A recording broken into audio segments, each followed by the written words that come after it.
Hey everybody, this is the High School Basketball Report. I am your host, Ron Fitch, and this is my first venue into doing high school basketball this year. There's some great guys that are doing it out there, Jay Gomes, uh, and a lot of other, Mike Kinney and a lot of other guys. And of course, the best live streamer in America, D1 Media, who I really followed to get me up to stuff because I was doing my other show all year until the Super Bowl's over, and I wanted to do just an exclusive New Jersey boys basketball show. And my first guest is Phil Colicchio. After Elizabeth beat Linden, and he played really well. I thought Sabastian Robinson, he had 29 points, and what happened was the Coach Dre of Linden switched everything. Phil ran the weave, so that's problematic. He was really prepared, but what happened was better offense beat good defense. Sebastian just shot over the defense, and it looked like it discouraged Linden. And Linden, their ability to drive the basket was taken away by Elizabeth's outrageously good help defense. Elizabeth, Camden, Rosa Catholic are some of the best defensive teams I've seen. I'm gonna put Rutgers Prep up there, but this is Phil Colicchio in the interview. And then I also talked to the star of the game, Sebastian Robinson. Now, before I go to this interview, Westfield and Linden are on a collision course, I do believe, to play each other, barring the fact that Linden could upset Westfield, but there's hoops that Elizabeth have to go to. They have to go to Watchung Hills, which is always a tough game, and Watchung Hills and then if they survive some of these road games because they have to go on the road, you know, they have a chance. Because I roll the dice with my guy, Phil. And he's a big game coach. And these guys, a lot of these guys don't have the experience. Westfield has a really good team, but we'll see when it's winning time. We shall see. But it's hard to beat a team 3 times. Like, say, for instance, Westfield beats Elizabeth in the semis, then they got to turn around and play them again and beat them again. It's not going to be easy, or vice versa. So it's just getting out of Group 4, Section 2 is just a handful. But here is the interview with Phil Colicchio and Sebastian Robinson. Okay, I can't do my first show out, my guy, Phil. What's going on, Mr. Colicchio? Really, this particular team, you won against Linden 62-30. This particular team is extremely receptive to your teaching. You're doing a lot of teaching, and it's a lot of teachable moments, and these kids are really receptive, this group. Where we've gotten better is we've gotten better defensively. Early in the year, we weren't as good. We thought we were going to have to play a lot of zones to hide things. We're doing a really good job. Last week, we held a good Union team to 25. Today, we held a good Linden team to 32. We're doing a really, really good job defensively. We played a team from Delaware who was really, really talented, and we held them down. And I think that made the kids realize, like, listen, we can play basketball with our feet and really defend. And they're just doing a fabulous job of really buying into everything that we do. One thing I did notice is when you give up penetration, the help defense is stifling. The help defense is coming quick, and the rotations are very good. We help, and then we X out. Like, we don't help and stay there like most people do. We help, and we X out on the backside. And our kids are really just, they understand it now. I mean, it's been all fall, all summer, all practice, and they're finally grasping it. And when you get a kid like Sebastian Robinson, I think he hit 47 threes tonight. It makes winning easy, makes coaching easy. But the thing I do like about Sebastian, he uses his size well, and he's very good at protecting the ball when they're trying to trap him. And he had that little old school turnaround jumper. So he really... It's something that we work on. Sebastian, to me, is when you want to talk about the DeJuan Wagners and the Whelchers, he's right in that mix with them, in my opinion. He's averaging 23 points a game. He's doing wonderful stuff for us. Every game he just does something you say, wow. And he's a straight A student. Wow. He's the entire package. I mean, Princeton's coming after Yale, those type of schools. He's just the entire package. So, I mean, he makes coaching fun, and he makes it easy. When I tell him to shoot the ball at the end of the quarter, and he makes it and goes in the basket, it makes me look good.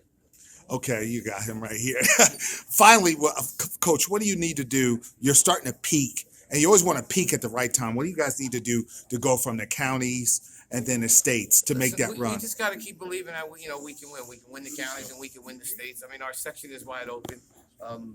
Linden's one of the top teams in our section. Westfield's one of the top teams in our section. Watchung Hills. We know that we're a 9 seed.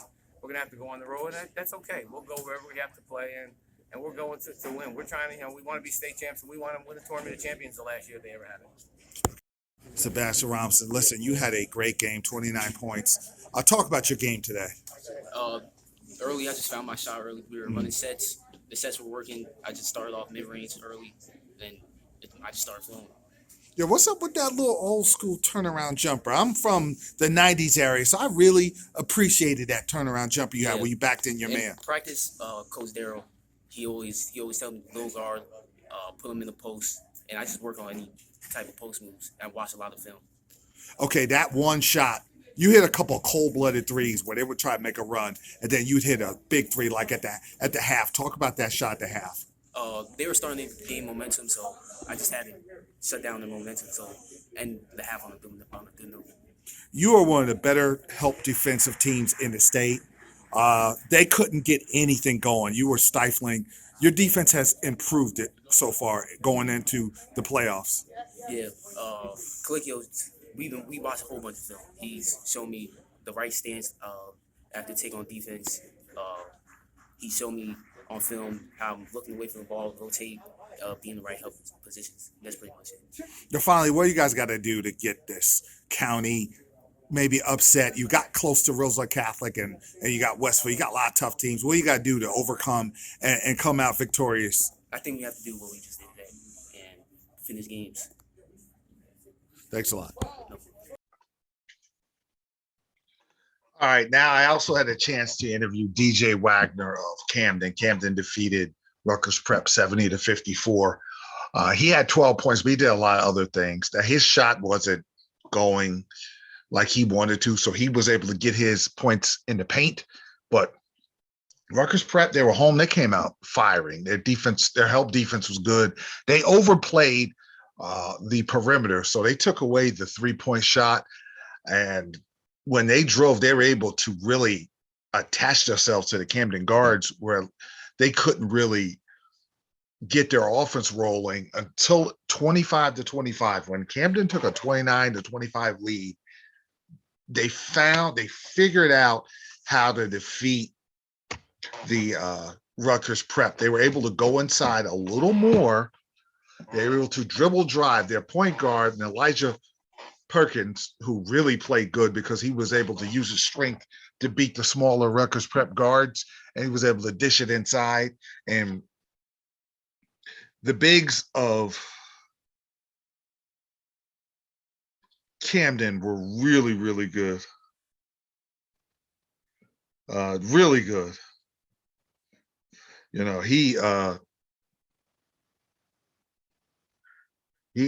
Aaron Bradshaw was good. He even hit a three, block shots. Him and his big, he's 7 feet tall, and he played big. He scored inside. It was a good team effort to pull away. And what they do, they test your stamina, because Rutgers Prep started to run out of gas after that exciting first quarter where they had the lead. They come at you in a 2-3 zone, or a man-to-man press zone, man-to-man pressure, 2-3 half-court zone pressure. Coach Brunson comes up with different variations, but they come after you. And when they smell blood, boy, when they can turn it up, and after a while, a 2-point lead turns into a 10-point lead, turns into a 20-point lead. Before you know it, the game is over. And that's kind of what happened in this game. And that's why they're the number one team in the state of New Jersey. And this is DJ Wagner here talking about the game and his team. My final interview was Simeon Welcher. They had defeated Linden. They had a big win. They are, other than Camden, they had a stellar season. That was a close loss. They battled in Camden. Camden opened their season up in their gym. ESPN and Roosevelt Catholic went toe-to-toe with them. And they have that pedigree of just winning. And Gil St. Bernard's good, because Gil St. Bernard added athleticism to go along with what Coach Cena usually does. He runs his kind of European style offense, pass and cut offense. He's kind of implemented more kind of a mixture of the good AAU athletes to go along with what he does, hoping that now I got the horses to kind of go against Roosevelt Catholic. But Roosevelt Catholic's got that intestinal fortitude about those kids. They always got talent, but they are just tough-minded. You better come to play. You better finish. They're a great fourth quarter team too, and Welcher is the embodiment of that. And I'm going to tell you before I go into his interview and talk about that bracket, Parochial A is actually tougher than B. Usually B is tougher. A's got Bosco, Hudson Catholic on the north side, Bergen Catholic, and Bosco beat Bergen Catholic again, 77-75. Shout out to Orlando Cameron, who NJ Hoops, who covers North Jersey out there. And I'm looking forward to the Bergen Jamboree. They're probably going to play each other again. I will be there next Friday. Now, Parochial A, the matchup, I understand is Gil St. Bernard, Rosa Catholic are headed toward a meeting. The way it's set up, they're just, the other teams are not as good as those two teams. That's a great matchup. The sneakiest, toughest, good matchup is St. Thomas Aquinas versus Rutgers Prep. That's a great matchup on Parochial A side. They're 2-3. They're going to see each other at St. Thomas Aquinas. St. Thomas Aquinas, I'm going to tell you something. They are streaky shooters. I saw them against Gil. Now, Gil didn't have Denver Anglin, and they didn't have two of their stars. That's understood. But Adam Salas had 33 points, and he was on fire. He was going to basket. They're athletic. They're quick. They're explosive. They could hit 10 threes in a row. But Rutgers Prep is got as a team. I don't want to say as an individual, as a team. They're a very good team defensive. They're smart. They shoot it well. But one thing that gives them a chance to beat, they can't allow 10 or 11 three-point shots, which St. Thomas is capable of doing that, how explosive they are. But they're stronger. They're a very good offensive rebounding team, and they're going to get second chance points, and that could be the difference. That's a game I want to see. Of course, I want to see Elizabeth and Westfield and Gil St. Bernard and Rosa Catholic, but that's a good game. But now here is the guy, and I said he's a dog. He just plays mean. He's my kind of basketball player. Union County's got some good ones. I'm falling in love with Sabastian Robinson, watching him play the other day. But this is Simeon Welcher right now. Okay, I'm with Simeon Welcher here. Give me a grade on your team performance. Was this your A game or not? Yes, I think it was our A game. From the beginning, we had the energy that we needed. We were able to be stuck as a team. We facilitated to each other and just came out with a big win. Was part of the game plan that half-court zone trap? Yes. We've been working on that in practice, especially going into like time where it's like playoff time and stuff. You got to be able to have a chance to get fast, easy points and speed other teams up. So with our length and the athleticism that we have as a team, I think that's a really good defense for us to go over and pursue and go against. This is what I noticed. You go from offense to defense in the most smoothest manner, very fundamentally sound. Everybody runs their lanes. You guys did a terrific job of going from offense to defense. Yeah. And you were able to get a couple of dunks. You got some shots off. But you're balanced because you have a good inside-outside game. Your inside players and your post players play really good. So that's a kind of an advantage you have over most teams that just dribble, drive, shoot threes. But you guys are an inside team. Talk about your big guys. We had the opportunity to pick up a few big guys, especially Aaron. We had a couple big guys from the year prior. So with the additions and then the guys that we had, like from summertime, we just worked. We were able to get to this point where we're at now, where there are threats on the offensive and defensive end, which will open up the lane for everybody. Bro, you have like a pleasant look in your face. You got a mean, I tell people you're a dog. There's a lot of players that are just players, but you play mean. Well, I do like that, but you play like it's like the Mamba mentality, like you go for the kill. Yes, sir. That's the best way to describe your game? Because I watch your father. I don't know if you take after your father. He got that mentality, and you're more like, I'm trying to be an assassin out here. Yeah, because in this game of basketball, it's either kill or be killed.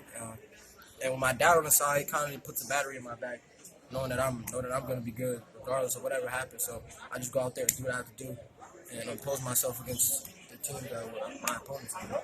I think you're perfect for the University of North Carolina. Why did you choose that? It just felt like it was a perfect fit. Coaching staff, great coaching staff, and also a plus playing for an African American coach at a prestigious college like that means a lot.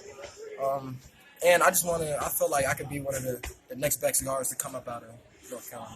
Finally, what you guys got to do when it comes to the counties and then the states with those monsters in parochial B, and then trying to take the whole thing from how do you go from level to higher levels as far as your play? Just working, and with work comes confidence. So when you work, it's easier for you to implement it in the game because you're like, okay, I've been doing this, so let's see if I can. And you just got to go out there and not think, continue to play like a team. And I think we're not gonna be able to stop, especially going into the postseason. Thank you.